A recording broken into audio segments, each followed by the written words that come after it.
Welcome to Art Talk Tuesday. As you can see this week, we're going into our 20th episode, and because of that, I thought I'd switch it up a little bit, so I am changing the format. I was using a more horizontal format. Now, for at least a couple of weeks, a couple of months, I'm going to be using this vertical format. If you get a chance, put something in the chat or in the comments and let me know which format you prefer. So, going back to business, we're finishing out our chakra series here with this episode, and we have finally moved to the seventh chakra, which is referred to often as the crown chakra because it's at the crown, the top of the head. Now, in reality, the seventh chakra, crown chakra, is not actually in the head. It actually floats about 1 inch above the head. So there's a matrix of energy here that floats approximately 1 inch above your head, the crown part of your head. And that is the chakra that we are talking about today. The image that I have here is my depiction, my interpretation of the seventh chakra. It is called flowering of the cosmic consciousness because the crown chakra is what connects us to the higher self and to the divine energies of the consciousness of the universal consciousness. And so that's what we're depicting today.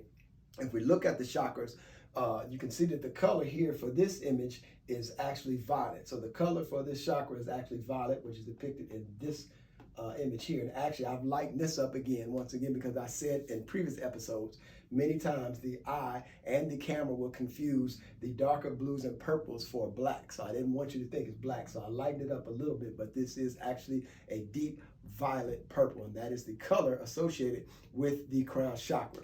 So if we're talking about the chakra system, I've said previously that the colors that we see as the brightest and we think are the most intense in our natural world are actually the frequencies that are lowest in vibration. So oranges, reds, yellows, all these colors that are associated with the lower chakras are actually lower vibration than the deeper colors which we see. Dark blacks, dark browns, dark blues, purples. So as we come up the chakra system, we're moving up to higher intensity of energy, with the heart chakra here in green being the go-between between the higher chakra frequencies and the lower chakra frequencies. So here we reach the crown chakra, which is supposed to be the pinnacle of the chakra system, the highest energy vibration that we as humans can receive. However, there are what they refer to as gates.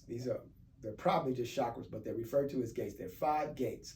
And I forget whether the crown chakra is considered one of the 5 gates or whether there are 5 more gates, which lead up to the higher self point, or the position of the highest consciousness, what we would call our spirit, soul, whatever you want to say, that higher self point.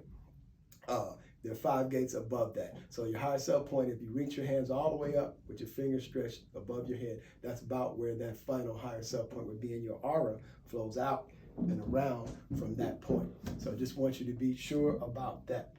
So what are we talking about? The flowering of the cosmic consciousness. It is from this crown chakra that we receive the divine energies, those higher vibrational energies, which are then coming in and down the body into the physical form, animating it, manifesting it, the soul, all of that. The soul is really just a matrix point from which all of these energies can coalesce into physical form. And so coming down, this consciousness, it flowers. As you can see, right in here, we have the symbol for the crown chakra, which is the symbol for Om. Om is the meditational sound and frequency of the universe, pronounced A-U-M.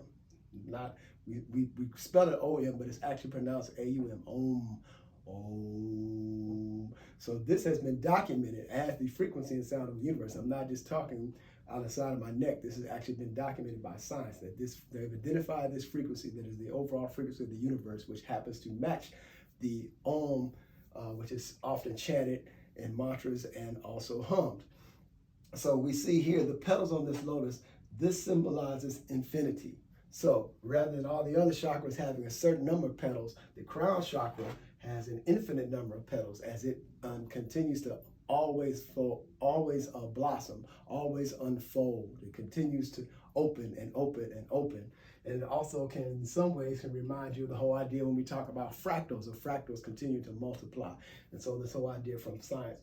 So this unfolding, this opening, which relates to what I've talked to previously about the nature of enlightenment. Enlightenment is not a destination to be reached or a state to be arrived at. It is continuous unfolding, and rather, and actually an enfolding, if you will, of our divine being, our being into the universal consciousness, and beginning to be able to ever more increasingly perceive and receive those higher level vibrations. And so, of course, with everything, you reach certain points, and once you open certain doors, they cannot be closed. So you may have an enlightenment experience or another experience, and so that door begins to open. You can kind of partially shut the door, but you can never all the way close it. And so we continue to reach different levels and different levels as we ever expand, just as the flowering of the cosmic consciousness, our consciousness continues to expand. And so we have that idea here. If we look at the figure here, you can see that he is seated in a meditation pose here, full lotus. He also has his hands in the signal sign of the power mudra. Why? Because he is receiving cosmic power. You see the chin is slightly uplifted. We could say that he is humming or chanting the Om as he opens himself, because we know when we turn our palms up, even in the animal world, when other animals turn their palms up or roll over on their backs with their feet up, they're signaling to another animal that they are open to receive, that there is no threat, that they submit. And so the same thing here, when we open our hands, open our palms to receive, we are in a position of submitting. It actually biophysically or psychophysically, whatever you want to say, triggers that response in us, because we're opening ourselves, right? Symbol of vulnerability. So that's what we're doing here. He's opening himself to receive these cosmic inputs. Also, you can see we've used all purple here. Played around a lot with the texture in here. I wanted it to be really cosmic, more so than some of the other pieces. And so I really worked with different layers of color with the sponge here, just going around with different colors. I think I've got that kind of open cosmic consciousness, stars, nebula, Milky Way. That's the kind of vibe I wanted to give for this piece. I've also used some nice kind of purple highlights here for the figure. You see that he's seated upon the lotus, as they all are. So here we have this flowering here. We come down, out, it's expansion, but it still draws us down here where the figure is grounded into this lotus, and then taking us down off the canvas.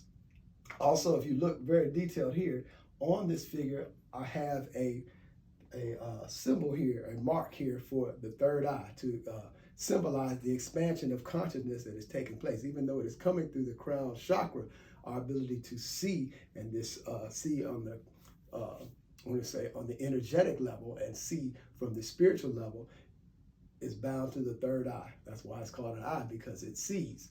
And so that eye symbolizing that opening, that flowering of that, as we open our third eye more fully, receiving down, opening the third eye, energies continue to come down. So that's what we're dealing with here. Once again, this is the final piece in the chakra series. This is, once again, 18 by 24. It's got a black border around it, valued at $1,500. If you're interested in purchasing the whole series, either in print or the originals, I don't want to break them up. You can buy individual prints, but if you're interested in the whole series now that we've completed it, email me directly at info@damonpowell.com. We may be able to cut a deal, give you some kind of discount since you're getting 7, and see what we can do. Once again, don't forget to like and follow me on Instagram. Go to my YouTube channel and like the channel, subscribe so that you can get my updates every week. I think next week we're going to start talking about the black and whites and go to my When We Pray series and go through all 8 of those. Maybe talk a little bit about some of the things from my book. I know some of you who follow me see that I post a lot of quotes from my book. And so want to begin looking at some more projects. I rearranged my studio and I'm ready to go. Thanks so much. See you next week.